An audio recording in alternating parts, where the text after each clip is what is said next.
folks. It's me.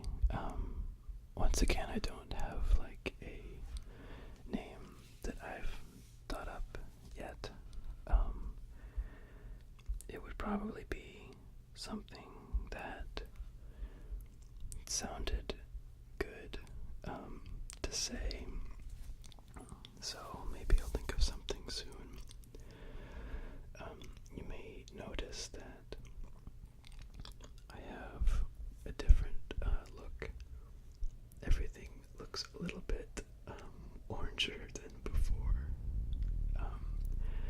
That's because I have a new webcam that I actually got because I thought I wanted to do casting of games, and I would like play a game and talk and be an internet personality, but instead I'm using it for this.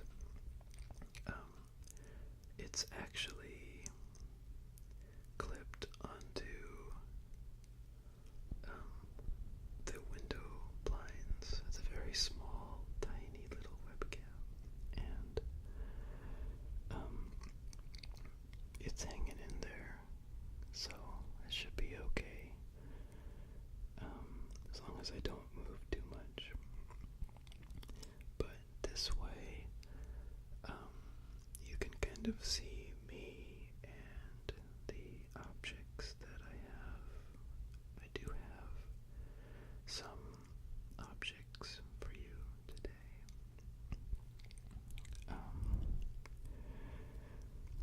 I did get a request for some unintelligible whispering, which I may do, but I don't have a script of things to read like that, so maybe I can improvise something. So first, I wanted to talk about some things that I have learned today. The first one is about the size of people when you look at them. So usually when you look at a person and they are, say, 20 or so feet away, your brain assumes that they're the same size as they always are, and that they're just smaller. They look smaller on your retina because of the distance. But what I learned today is that this actually doesn't work when the distance is very large, in particular when you're looking down on something. So if you've ever been on top of a skyscraper or in an airplane kind of close to the ground, and you thought, hey, those little people look like tiny ants.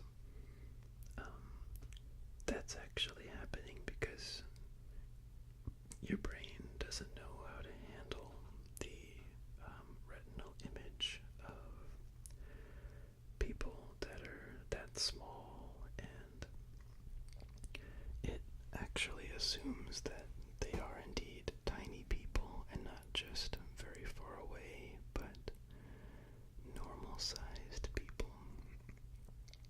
And I thought that was pretty interesting.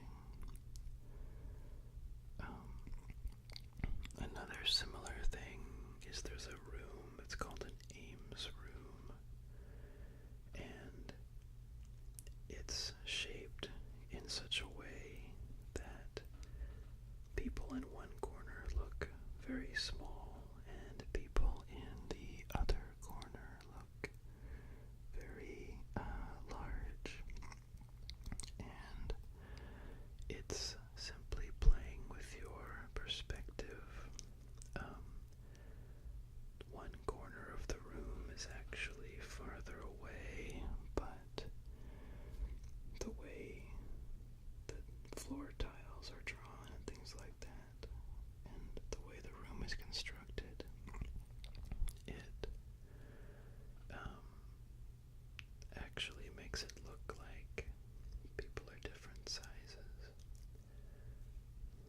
to see one of these once in real life, and it was pretty cool.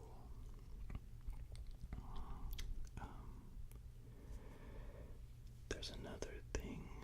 It's an illusion about the moon, and the moon actually seems to look larger, I believe, when it's closer to the horizon, but I can't remember the specifics. But it's true of the sun as well, but apparently the reason why they don't call it the sun illusion is because then people would go out and stare at the sun to see if it was in fact true, and that's not something that anyone really wants to be happening, so that's why they call it the moon illusion and not the sun illusion. But we still don't quite know why that occurs, but people have been writing about it for quite a long time and positing theories as to why this is occurring. It's very cool because you can see it for yourself, but it's maybe not able to be explained. Okay, so I think I'm ready for the first object. So, this is it's a guitar.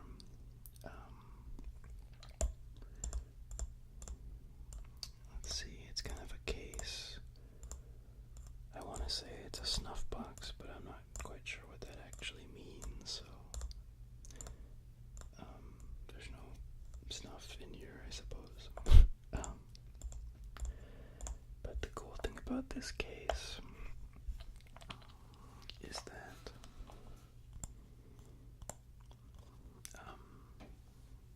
it sort of comes apart, but it comes apart in a very interesting way. It's like it's a three-dimensional puzzle of sorts, but it's not exactly clear how to solve it, so I actually had some trouble with this the first time. It took me a few seconds to figure it out, and I started timing the members of my family to see how long it took each of them to get it.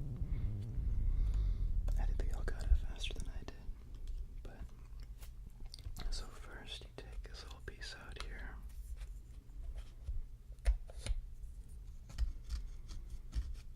It's a nice kind of wood texture that's revealed. It's a little bit rougher than the outside. The inside is a little bit unfinished, it looks like. And then you slide the top off, and you can see this part right here. And then you have this little interior piece. It looks kind of like a little shoe or something. And then there's this kind of interior compartment.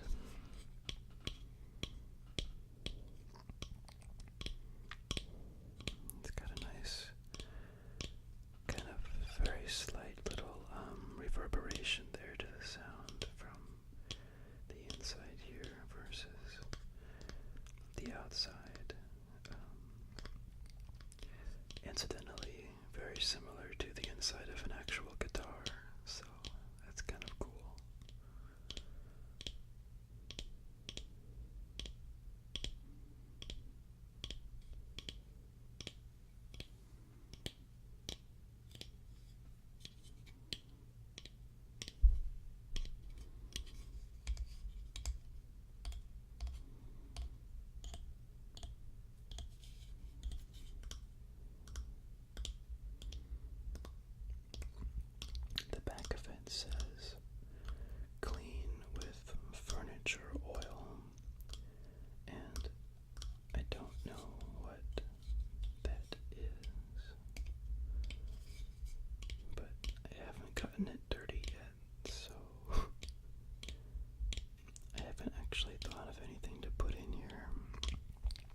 it's a very kind of small space.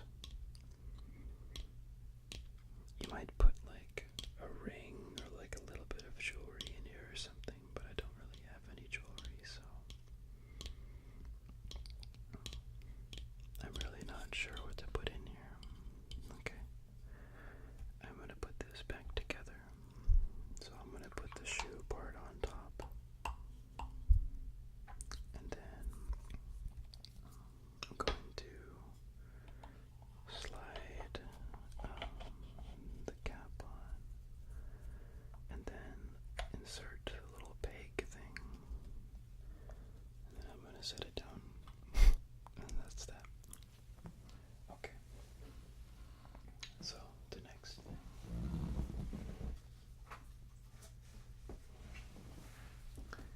this is a CD. It's Hank Jones, Just for Fun.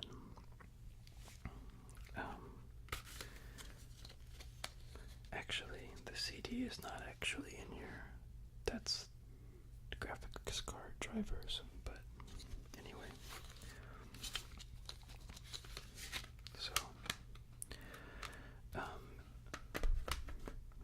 So this CD actually is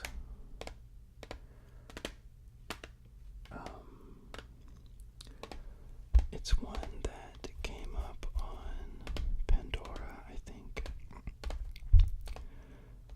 And if you've used Pandora, you know that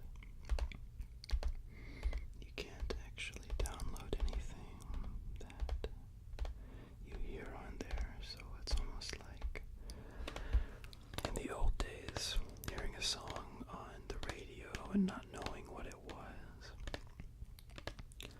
So I used Shazam, and I figured out what it was. So I guess it wasn't exactly like the old days, but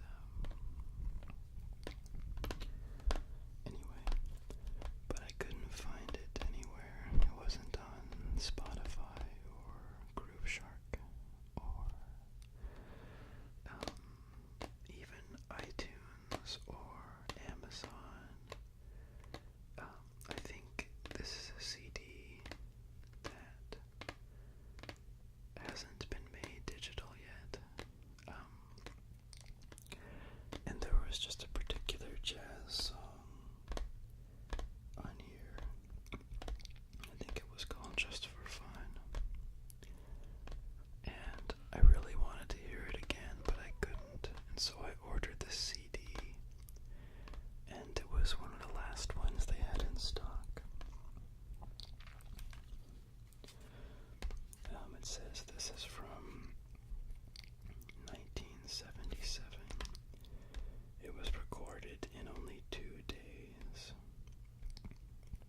in Berkeley.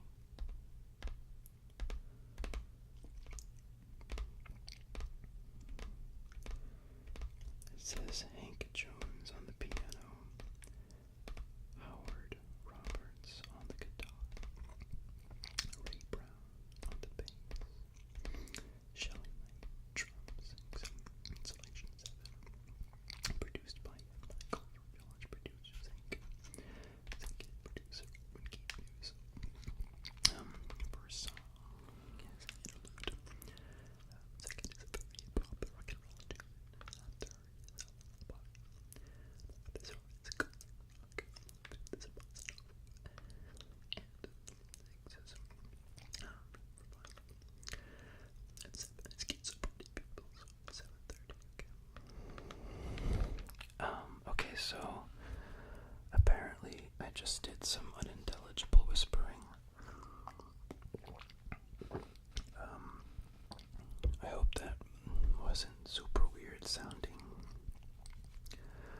but it was very fun to do. Okay. So I haven't listened to this CD in a while. It's actually kind of a pain because I don't have that many ways of playing a CD anymore. I used to have a very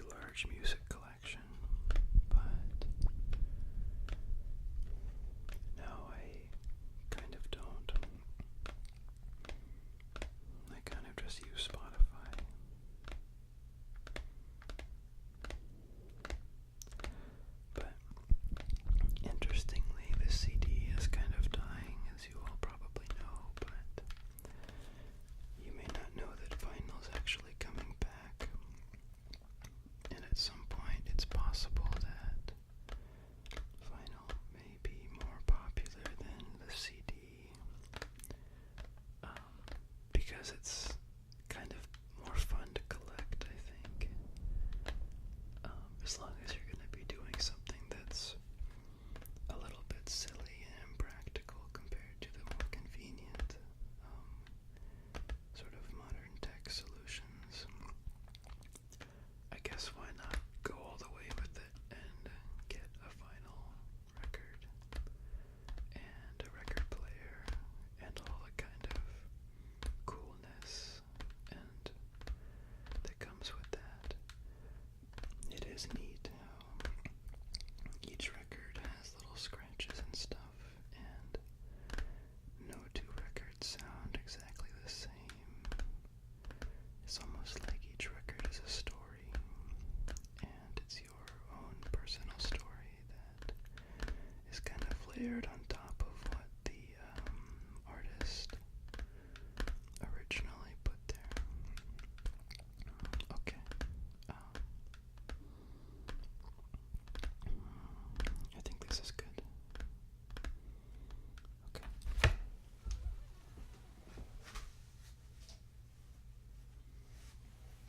Okay, so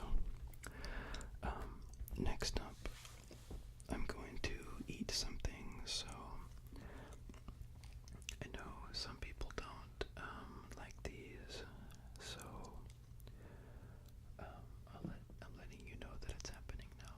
But these are just some crackers. There's really nothing remarkable about them, but I just wanted to eat some crackers because I was just out dancing and I feel like I need carbohydrates, so I'm gonna eat these crackers now.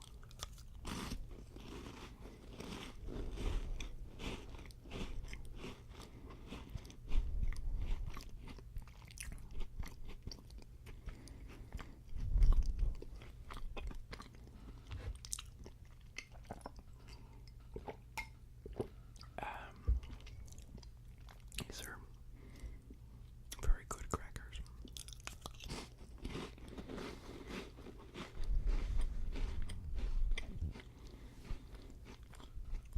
They taste kind of salty and buttery, but they're not square like the ones that I know that are tasting like that. These are round.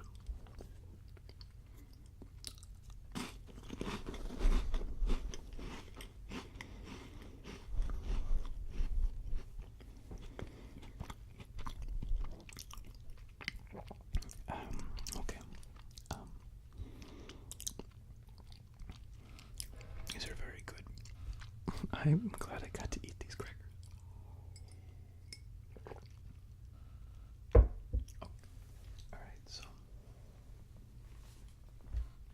I think as long as I'm eating stuff, since some people don't like that, I'm gonna eat all of my stuff. So, this is called an exo bar. It's made with cricket protein. And yes, you did hear me right. It's made of crickets. And I really like it. It's very good for the environment, and I want more people to try it.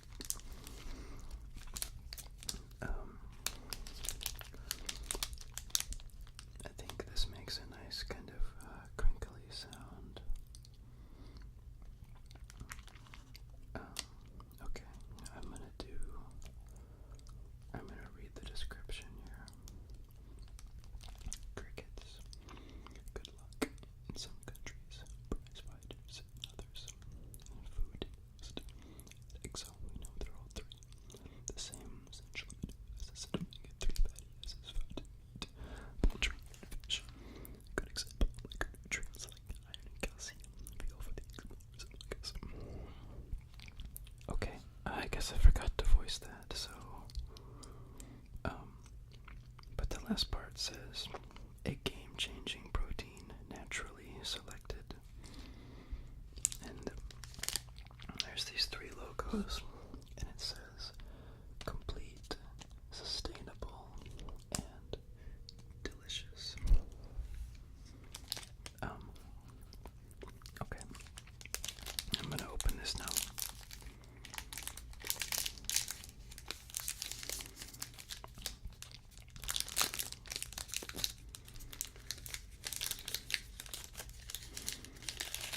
Okay. So, here it is. I'm also gonna eat it because it tastes good.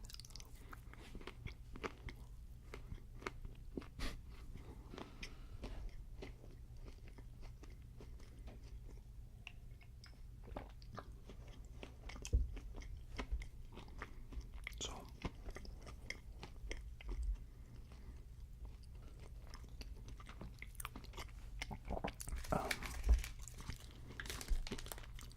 I've had quite a few of these today. They're pretty good for you, but they do kind of have a lot of honey in them. So, like, they taste good, and they're a little bit sweet, but most of the sweet taste comes from honey and coconut. I guess there's also vanilla extract, but I don't know how much of that there is in here.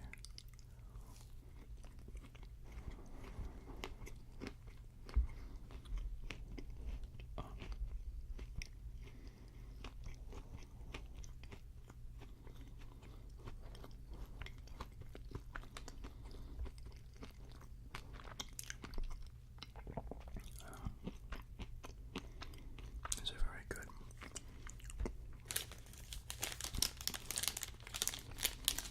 I'm gonna work this around a little bit.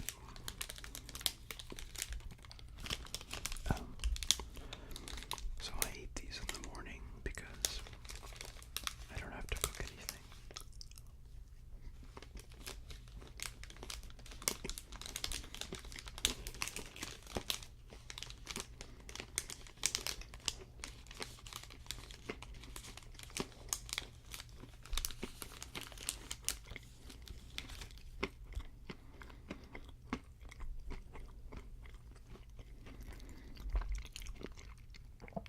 Okay.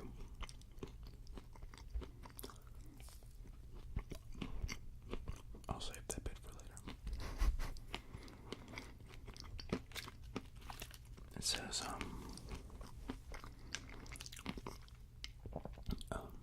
gluten-free, no soy, grain-free, and no dairy right here. It's called an exo bar. Okay.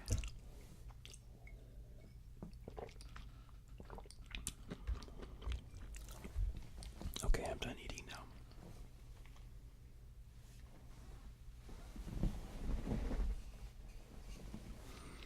Okay, this thing is, I don't know what it is. I made this in woodshop in like 7th grade or something. I think I cut it with maybe a jigsaw, and then I sort of sanded down the edges with sandpaper, and I made this little notch. There's this little notch right here.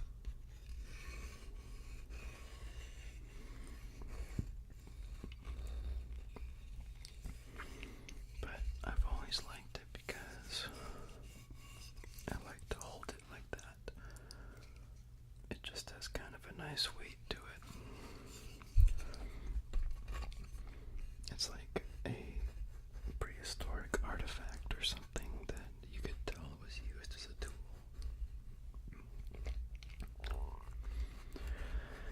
And it looks kind of like a fish or something. Like it's got this little eyeball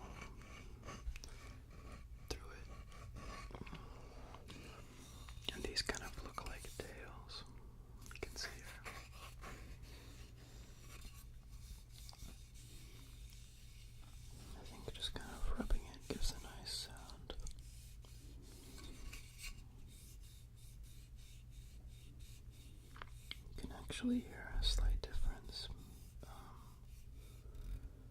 in terms of going with the grain or perpendicular to the grain.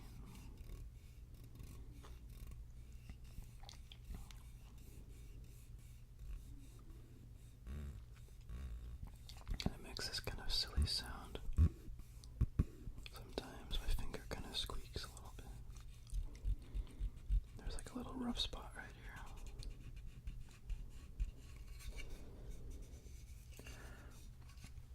You can kind of just trace your finger right around it. And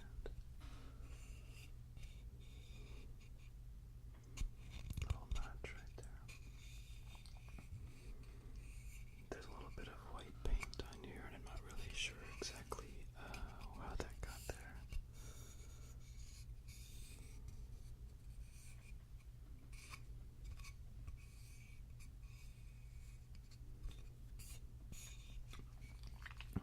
I've also burned some letters into it right here.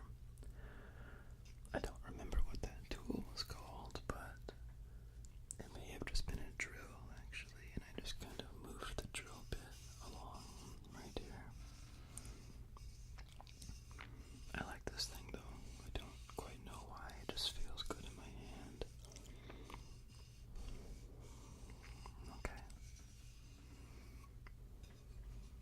Cool. So, this next thing is it's like a little horn or something.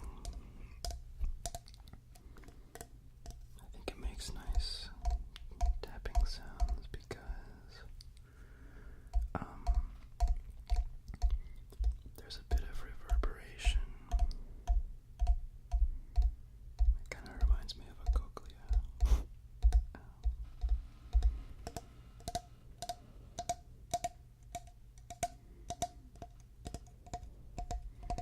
The pitch changes as you go from the bottom up to the top of this thing. And there's some kind of metallic looking art at the top here. It looks like it's the head of like a ram, and there's some grapes right here. Here are the grapes. Ram, grapes, ram, grapes, grapes, ram. I think I may have possibly tried to drink out of this before. It has like a little stand that can be nice. It's not all that practical though.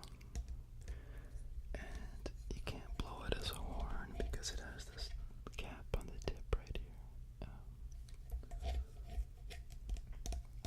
But it means it works pretty well as a drinking tool. I guess you call it a flask or a flagon or something like that.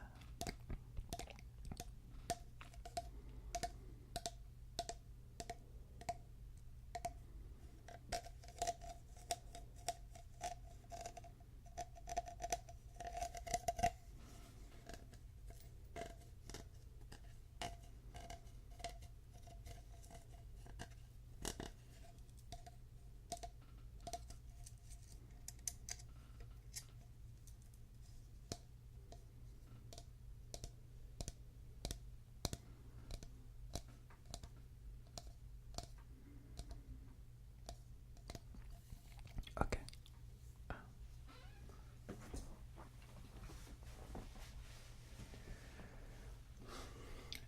This is the last thing, but it's the coolest thing. This is an old baking roller, and it belonged to my grandmother. It looks like it has a bunch of like pasta and stuff still kind of on the sheet.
interesting sound.